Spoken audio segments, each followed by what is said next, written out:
Hello dear, कैसे हो आप? चलो, आज हम लोग स्टार्ट करने वाले हैं कॉन्ट्रैक्ट अकाउंट। आप नोट कर लो। कॉस्टिंग के अंदर हम लोग कॉन्ट्रैक्ट अकाउंट, हिंदी में इसको कहते हैं ठेका खाता। एक्चुअली जब कोई काम ठेके पर लिया जाए या जब कोई काम कॉन्ट्रैक्ट के हिसाब से किया जाए तो इसके लिए हम एक अकाउंट बनाते हैं जो हमको उस कॉन्ट्रैक्ट से संबंधित प्रॉफिट एंड लॉस को बताता हो। ऐसे अकाउंट को हम कॉन्ट्रैक्ट अकाउंट कहते हैं। ये कॉस्टिंग का बहुत ही इंपॉर्टेंट टॉपिक होता है।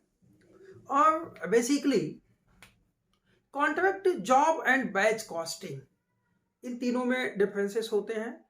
कॉन्ट्रैक्ट वे काम कभी कभी जो एक शेप के नहीं होते, एक साइज के नहीं होते, उनका लेंथ, उनका वेट या काम का जो टेक्निक्स होता है, काम का जो तरीका होता है, जो मेथड होता है, वो डिफरेंट डिफरेंट वे में होता है, डिफरेंट टाइप्स का होता है। तो ऐसे काम को हम कॉन्ट्रैक्ट के माध्यम से कंप्लीट करते हैं। एक कॉन्ट्रैक्टर कंप्लीट काम को फिनिश करने का एक कॉन्ट्रैक्टी से कर लेता है और इस काम का एक मुश्त अमाउंट डिसाइड कर लिया जाता है कि इस काम को कंप्लीट करने के लिए क्या अमाउंट ठेकादाता से लेगा। जहां तक बात कॉन्ट्रैक्ट और जॉब के बीच डिफरेंसेस क्या हैं, तो कॉन्ट्रैक्ट लंबी अवधि तक चलने वाला काम होता है, यानी कि ये एक साल से अधिक भी लग सकते हैं। लेकिन जॉब जो होता है, जॉब एक कुछ दिनों के लिए होता है। जैसे मान लीजिए आपने अपना कपड़ा दिया सिलने के लिए, आपने कोट अपना दिया सिलने के लिए, या आपने अपनी कोई ऐसी चीज कुछ दिनों के लिए, 2 या 3 4 दिनों के लिए या 10 5 दिनों के लिए बनाने के लिए दिया हुआ है, तो ये जॉब कॉस्टिंग के अकॉर्डिंग आता है, ये जॉब कहा जाता है। जबकि कॉन्ट्रैक्ट एक लंबे अवधि तक चलने वाला वर्क होता है। सो डियर स्टूडेंट्स, कॉन्ट्रैक्ट एक आपके, पहली बात तो आपके कॉस्ट अकाउंट का बहुत इंपॉर्टेंट टॉपिक होता है जो कि एग्जाम्स में आपसे पूछा भी जाता है। और साथ ही साथ कॉन्ट्रैक्ट थ्योरेटिकल, जैसे कि explain the different items who are debit and credit in contract account, and साथ ही साथ इसके प्रैक्टिकल न्यूमेरिकल्स आपके एग्जाम्स में आते हैं। तो कॉन्ट्रैक्ट अकाउंट स्पेशली होता क्या है, इसे जानने से पहले हम लोग ये देखें, ये जान लें कि कॉन्ट्रैक्ट के टाइप्स कितने होते हैं, यानी कि टाइप्स ऑफ कॉन्ट्रैक्ट, ठेके के प्रकार। तो पहला आप नोट कर लें, कंप्लीट कॉन्ट्रैक्ट, यानी इसको हिंदी में कहते हैं पूर्ण ठेका। यानी आप लिखेंगे हमारे साथ, इफ एनी वर्क, या कह सकते हैं job, completed in one financial year and contractor, and we can calculate the profit and loss regard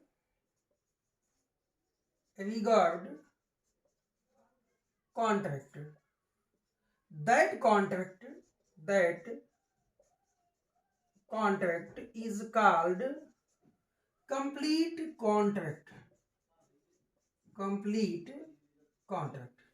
यानी ऐसे काम कि जो एक एक फिनेंशियल ईयर में इस कॉन्ट्रैक्ट का काम कंप्लीट हो जाता है, और साथ ही साथ हम उस ठेके का, उस कॉन्ट्रैक्ट का जो प्रॉफिट या लॉस है, हम उसी साल कैलकुलेट कर लेते हैं।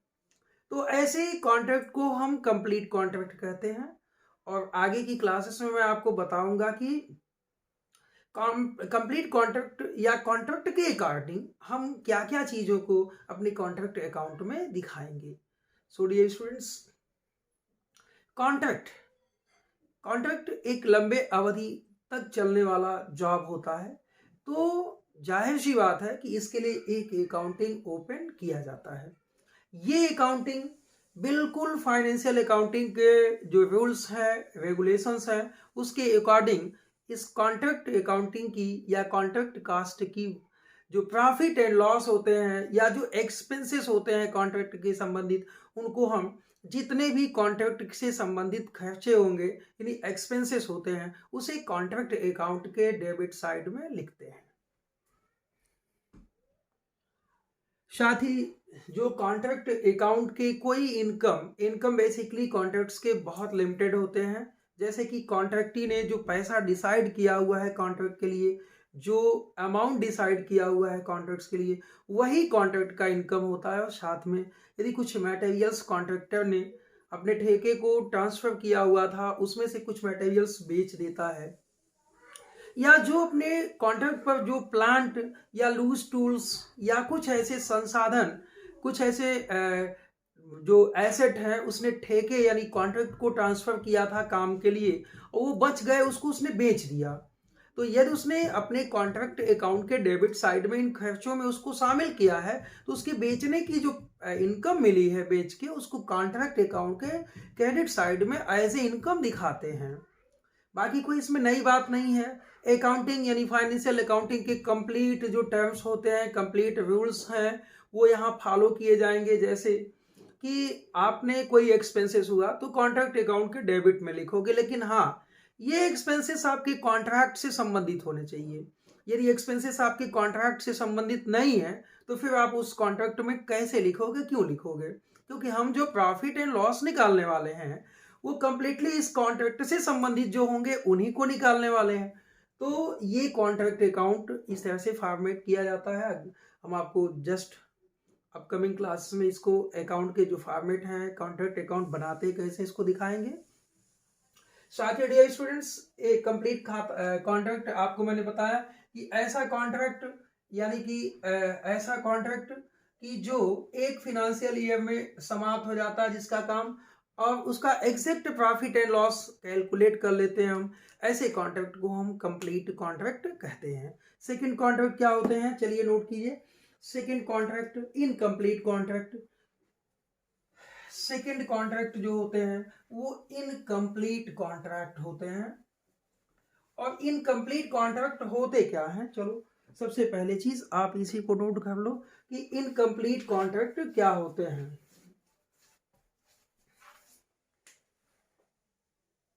इनकम्प्लीट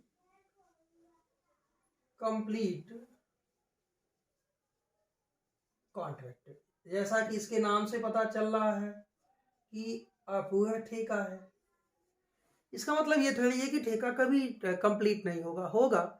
लेकिन जैसा कि अभी कुछ टाइम पहले आपने कंप्लीट कॉन्ट्रैक्ट को देखा कि यदि कॉन्ट्रैक्ट एक फिनेंशियल ईयर में स्टार्ट हुआ वहीं समाप्त हो गया तो ऐसे कॉन्ट्रैक्ट को हम कंप्लीट कॉन्ट्रैक्ट कहते हैं। अच्छा, इसका जस्ट अपोजिट, कॉन्ट्रैक्ट एक फिनेंशियल ईयर में स्टार्ट हुआ और एक से अधिक फिनेंशियल ईयर में वो चला गया, यानी एक फिनेंशियल ईयर में समाप्त नहीं हुआ, लंबे लंबे जो काम होते हैं, डैम बनानी है आपको, नहर खोदनी है आपको, आपने ब्रिज बनाने हैं आपको, रोड्स बनाने हैं आपको, या कोई ऐसे कंस्ट्रक्शन करने हैं, जैसे आप जो है क्या कहते हैं, आप कोई लंबे चौड़े मकान ले लिया आपने, स्कूल बना रहे हो, हॉस्पिटल बना रहे हो, या कोई बिल्डिंग ऐसे कंस्ट्रक्शन कर रहे हो जहां एक साल में न कंप्लीट होके बल्कि एक से अधिक फिनेंशियल ईयर में वो समाप्त होते हो, तो ऐसे कॉन्ट्रैक्ट को हम इनकम्प्लीट कॉन्ट्रैक्ट कहते हैं। यानी आप नोट कर लो, if work of contract done in more than one financial year, one आप यहां लिख लो financial year, that contract is called incomplete contract। It mean कि हम इसका profit and loss, exact profit and loss calculate नहीं कर सकते। मान लो आपने क्या किया, अब आप भाई कॉन्ट्रैक्ट, जैसे मान लो आपने 1 जनवरी 2015 को स्टार्ट की, तो जाहिर सी बात है बीच में 31 मार्च 2015 आएगा। ड्यूरिंग दिस टाइम आपको फिर क्या करना होगा, कॉन्ट्रैक्ट अकाउंट बनाने होंगे। तो कॉन्ट्रैक्ट अकाउंट के जो प्रॉफिट होते हैं या जो लॉस होते हैं, ये तो आपको रिकॉर्ड्स करना होगा। लेकिन आपका कॉन्ट्रैक्ट अभी क्या है, 3 महीने हुआ, अब ये चला गया क्या, 1 अप्रैल 2015 से 31 मार्च 2016 तक अभी भी नहीं कंप्लीट हुआ और आगे चला गया। इसका मतलब ये है कि ये एक फाइनेंशियल ईयर में न समाप्त होके बल्कि डिफरेंट फाइनेंशियल ईयर में समाप्त हो रहा है। तो काम तो अभी समाप्त नहीं हुआ भाई, लेकिन आपको यदि कंस्ट्रक्शन कंपनी हो तो अपने शेयर होल्डर्स को तो प्रॉफिट बताने होंगे, कुछ तो डिविडेंड्स बांटने होंगे, गवर्नमेंट को तो टैक्स देना होगा ना जो आपका प्रॉफिट आ रहा है। भाई गवर्नमेंट आपके प्रॉफिट का वेट तो नहीं करेगी, 3 साल में कॉन्ट्रैक्ट आपका कंप्लीट होगा तब उसको प्रॉफिट बताओगे, दोगे। तो ऐसे कॉन्ट्रैक्ट्स में हम एग्जैक्ट प्रॉफिट कैलकुलेट नहीं कर सकते या एग्जैक्ट लॉस कैलकुलेट नहीं कर सकते। तो ऐसे कॉन्ट्रैक्ट्स में हम अनुमानित, यानी कि अनुमानित प्रॉफिट एंड लॉस कैलकुलेट किया जाता है, इसका कुछ हिस्सा प्रॉफिट एंड लॉस अकाउंट में ट्रांसफर करते हैं, बाकी भी एडजस्ट कर लेते हैं, जो कि हम आने वाले जो प्रैक्टिकल न्यूमेरिकल्स होंगे उसमें हम समझाएंगे आपको। तो ऐसे केसेस में इनकम्प्लीट कॉन्ट्रैक्ट्स क्या होते हैं, तो इसका साफ मतलब है कि इनकम्प्लीट कॉन्ट्रैक्ट्स वे कॉन्ट्रैक्ट्स होते हैं कि जो एक फाइनेंशियल ईयर में समाप्त न होकर बल्कि एक से अधिक फाइनेंशियल ईयर में उनका वर्क समाप्त होता है। ऐसे कॉन्ट्रैक्ट्स को हम इनकम्प्लीट कॉन्ट्रैक्ट्स कहते हैं। तो आप इसको कॉपी कर लो भाई।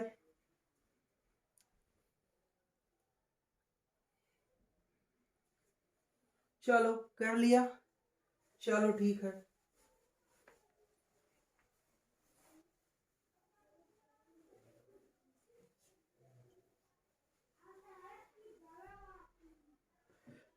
नेक्स्ट कॉन्ट्रैक्ट, नेक्स्ट लिखो आप, next contract cost plus contract, cost plus contract. जैसा कि आप नाम से ही जान रहे हो, कॉस्ट प्लस, मैं इसको समझा देता हूं भाई कि कभी कभी ऐसा भी होता है ना कि कुछ ऐसे काम होते हैं कि जिसको कॉन्ट्रैक्टर उसमें क्या कॉस्ट आएगी वो अनुमान ही नहीं कर पाता। जैसे मान लो आपको किसी जमीन के नीचे कुछ वायर डालना हो, जमीन के नीचे कोई बिल्डिंग बनानी हो, नदी में या समुद्र में ऐसे पुल बनाने हो, या कुछ ऐसे काम है जो पहाड़ों पे कोई मकान बनाना हो। तो अब ऐसे इन्वायरमेंटल, जहाँ पे ऐसे इन्वायरमेंटल क्राइसिस जहाँ पे असामान्य टेम्परेचर हो या कुछ ऐसे काम हैं, तो अब ऐसे में तो ठेकेदार यानी कॉन्ट्रैक्टर ये तो अनुमान नहीं कर पाएगा ना कि उसकी लागत क्या आ सकती है। तो ऐसे में वो ये प्रॉब्लम जनरेट होती है ना कि ये काम कितने में लिया जाए, इसका ठेका कितने में लिया जाए, जबकि कॉन्ट्रैक्टी को नीड होती है भाई कोई ठेके पे ले, इस काम को कंप्लीट कर ले, क्योंकि गवर्नमेंट ऐसे काम देती है, कुछ ऐसे लंबे प्रोजेक्ट के काम होते हैं। तो ठेकेदार और ठेकेदाता यानी कॉन्ट्रैक्टर, कौन भाई, कॉन्ट्रैक्टर एंड कॉन्ट्रैक्टी के बीच ये डिसाइड हो जाता है कि कोई अमाउंट, कोई फिक्स अमाउंट तो है नहीं। तो एक काम कर लो, जो आपकी कॉस्ट आएगी उस पे क्या करना, प्रॉफिट या कोई ओवरहेड्स ऐड करके बाद में इसे हम लोग क्या नाम देंगे, कॉन्ट्रैक्ट प्राइस देंगे और ये पेमेंट में आपको दे दिया जाएगा। यानी कॉस्ट प्लस कॉन्ट्रैक्ट के अंदर जो कॉन्ट्रैक्ट प्राइस डिसाइड होता है ना वो पहले नहीं डिसाइड होता है, बल्कि क्या होता है बाद में दिया जाता है, बाद में डिसाइड किया जाता है कि कुछ हिस्सा जो आपकी कॉस्ट आएगी प्लस उसमें परसेंटेज हम दे देंगे, लेकिन ये परसेंटेज पहले डिसाइड कर लिया जाता है हम आपको क्या देंगे। That is called cost plus contract. तो हम लोग स्पेशली अब ये अकाउंटिंग सीखना, अकाउंटिंग जानना स्टार्ट करेंगे कि कॉन्ट्रैक्ट के संबंध में अकाउंटिंग कैसे की जाती है।